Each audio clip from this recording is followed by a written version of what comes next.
I'm going to tell you this now. Every week, you guys have a right to come after me for my list because it's the list I'm feeling that week, but it's our top 5.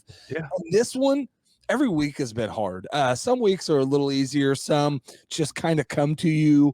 Some you're just, we have to fight for a couple songs, but for the most part, even in the same bands, we have different taste in our favorite songs. It's amazing how we do like a lot of the same music, but how we still find different songs that we kind of flock to. We still have a lot of songs that we don't, but this one was hard. So literally I have 25 songs, and before the show I sat here and played a little spinner. That's why I was kind of half in with you and half out and came up with my 5. And that's how I did it, because this was impossible. There was 17,000 songs. I just kept playing, and my wife's like, "Oh, you gotta have." We were driving home from the concert last night, and she said, "Oh, well, that's got to be on your list." And I went to the next one. Oh, that. And I went to the next one. Oh, yeah, well, that. And that. Oh, that. It's like, yeah, I know. Yeah. Almost 400 inductees right now. That's why and 400 songs for each one of them. So, Yeah, exactly. So it was definitely tough. All right. Well, here's how it starts. My number 5, Talking Heads, just a big part of my life. This one, just like a song that kind of early on in my life, before I even knew how big of a Talking Heads fan I was, it was part of a lot of shows, a lot of movies, whatever, but Burning Down the House. Yeah. I think it was like on Nerds or on one of those. I don't remember what it was on, but before I knew who Talking Heads was, I knew that song. It's such a vast difference from like Psycho Killer and some of their other ones. So yeah, like I said, when I couldn't believe it was the same band, because like I said, Burning Down the House was what introduced me to them, and then like I said, I heard like Psycho Killer, and I'm like, wait, what? This is no.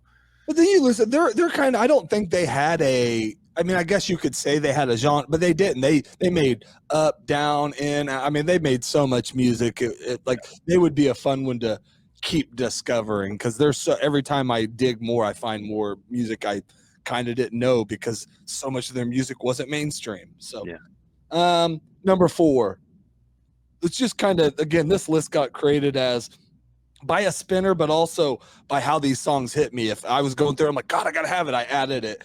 Number 4, Grand Funk Railroad. We're an American band. Yeah. I don't know if you were doing top 10 songs like to describe music or what. Somehow I think that song gets in there. I don't know, man. But the Captain? I think that's the one that really grabs me by them. Okay. Railroad. I think it's the Captain or something. Some about them. I had to get them on the list, and they made it. Yeah, great band.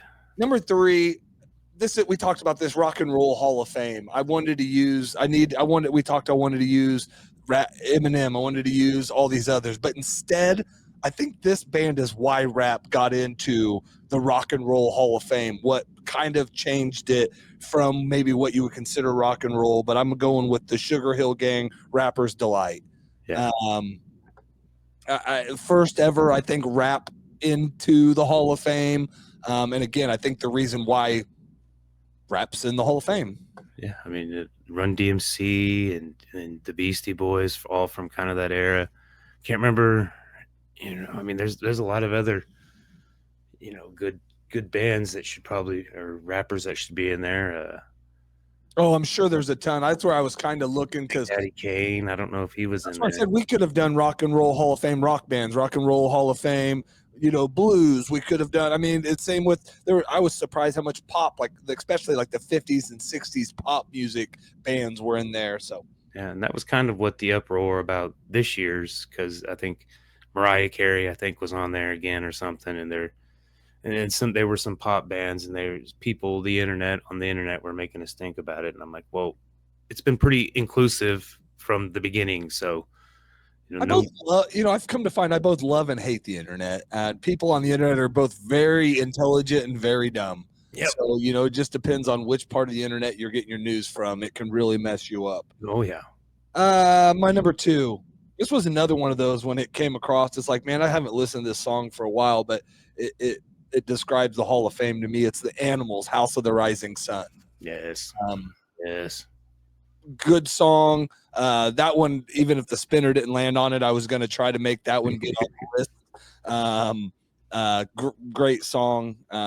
And again, I think if you were doing Hall of Fame songs, that would have to be on there. So Yeah, the Animals, very, very influential. I mean, I love them. yeah, it was crazy how much. Yeah, so I said I kind of you don't think you kind of forget how much music they really have. Just so many of these because as you found one of these bands that I don't want to say forgot about, but maybe put aside, then all of a sudden you're like, oh, this song and this song and this song and this song and Yeah. so my number one, you know, they're probably one of my favorite rock and roll bands. They're my dad's favorite. They, I don't know, man. I really like them. I was one of the concerts that I'm glad I made it to. Even though they were a little too old when I went there. But ZZ Top, Sharp Dressed Man, Ooh, is my number one good one. Hall of Fame Yeah, list.